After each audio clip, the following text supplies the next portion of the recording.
토요 새벽 예배를 시작하도록 하겠습니다. 오늘 우리에게 주신 하나님의 말씀은 사도행전 28장 1절부터 15절까지의 말씀입니다. 그러면 찾으신 줄 알고 제가 읽도록 하겠습니다. 우리가 구조된 후에 안즉 그 섬은 멜리데라 하더라. 비가 오고 날이 참해 원주민들이 우리에게 특별한 동정을 하여 불을 피워 우리를 다 영접하더라.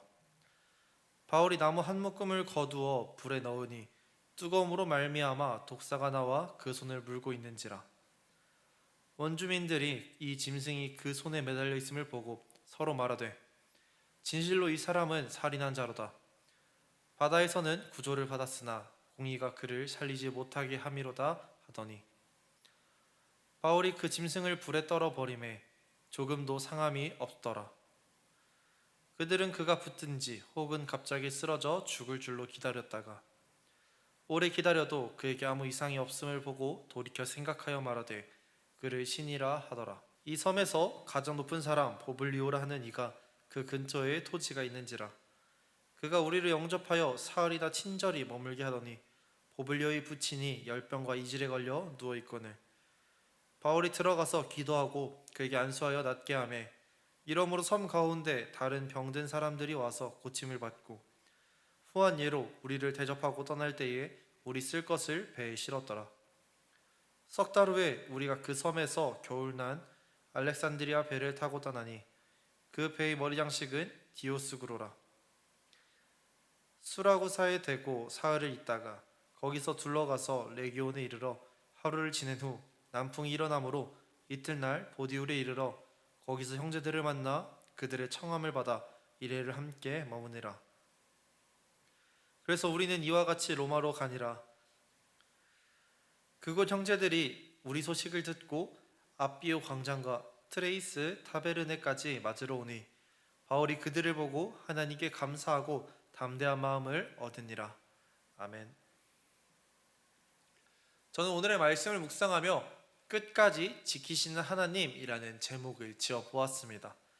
앞선 말씀에서 바울은 갑작스럽게 풍랑을 만나 널빤지를 이지한 채 바다에 표류하게 되었습니다.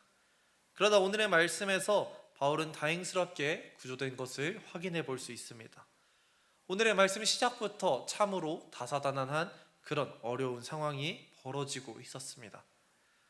하나님의 도우심으로 인해 멜리데라는 섬에 도착해 가까스로 살아남은 바울은 생존자들과 함께 낯선 섬, 낯선 환경에서 어떻게 나아가야 될지 막막함을 느끼고 있었을 것입니다.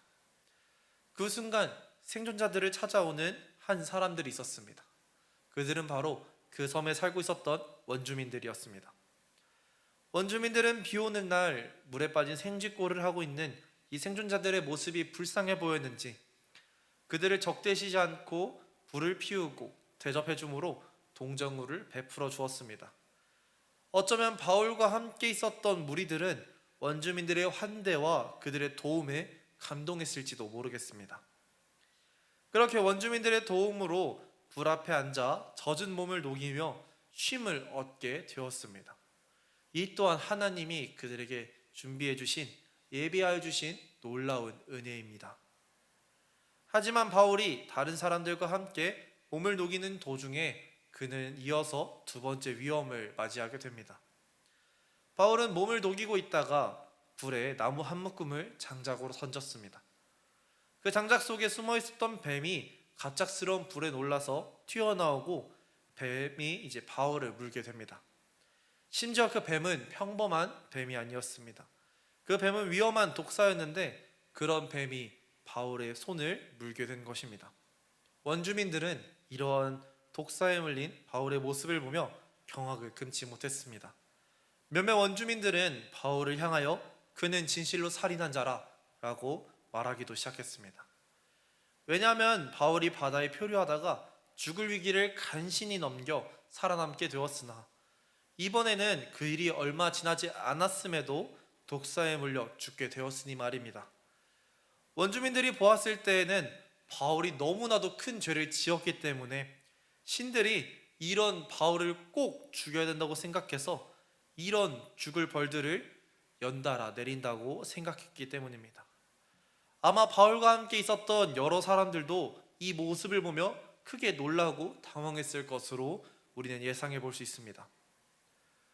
그러나 정작 이런 상황에서도 차분하게 있었던 한 사람이 있었습니다. 그는 바로 당사자 바울이었습니다. 바울은 생명이 위독한 이 시기에 하나님께서 자기를 지켜주실 것이라는 그런 믿음이 있었습니다. 그래서 그는 이런 놀라운 상황 속에서도, 위험한 상황 속에서도 홀로 차분히 잘 있을 수 있었던 것입니다. 결국 바울이 말했던 것처럼, 바울이 믿었던 것처럼 하나님께서 독사 위험에서도 바울을 지켜주셨습니다. 멜리데 섬에 있었던 사람들은 바울이 시간이 흘러도 아무런 문제가 없자 그를 신이라고 추대하기 시작합니다. 이런 모습을 통해서 우리는 멜리데 섬 안에 여러 우상들이 있었을 것으로 생각해 볼 수 있습니다. 시간이 흘러 바울과 일행들은 그곳에서 가장 높은 사람 보블리오라고 하는 사람의 집에 거하게 됩니다. 그리고는 그곳에서 보블리오의 부친이 열병과 이질에 걸려 누워있는 것을 발견하게 됩니다.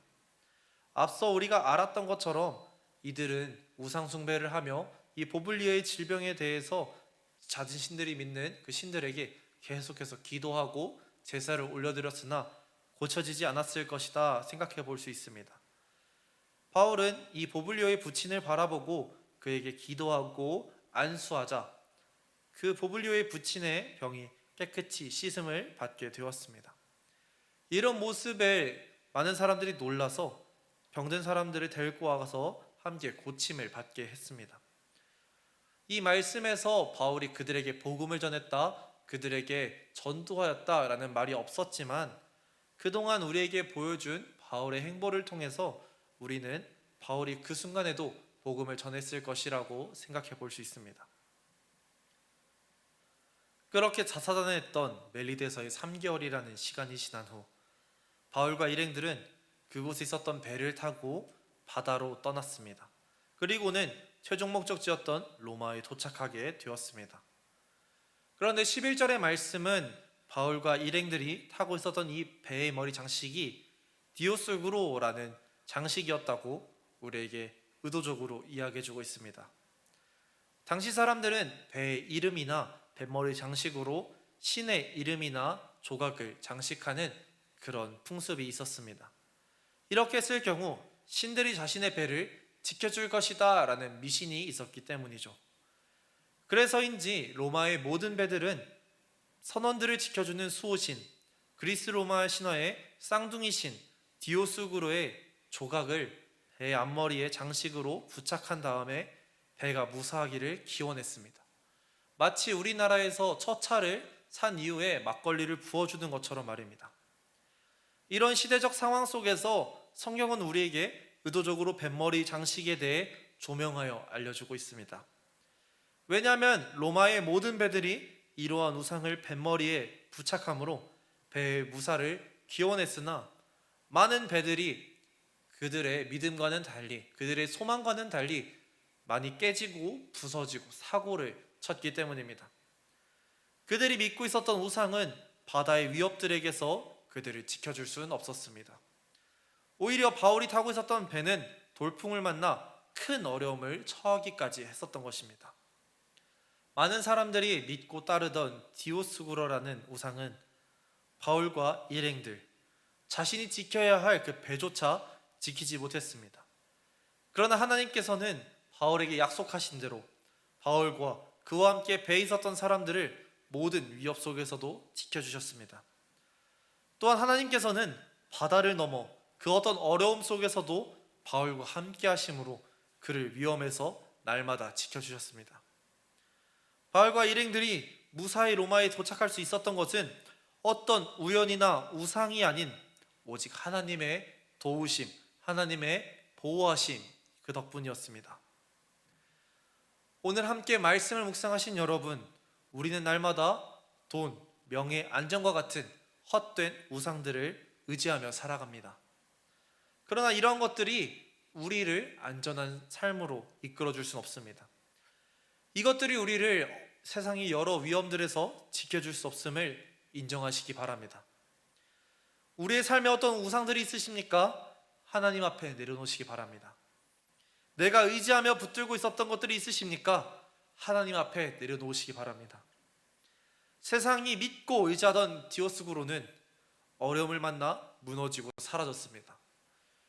그러나 하나님께서는 그 어떤 어려움을 만나도 무너지지 아니하시며 끝까지 우리를 지켜주셨습니다. 그러니 하나님만 의지하며 앞으로 나아가는 우리 모두가 되기를 예수님의 이름으로 기도하도록 하겠습니다. 기도하시겠습니다.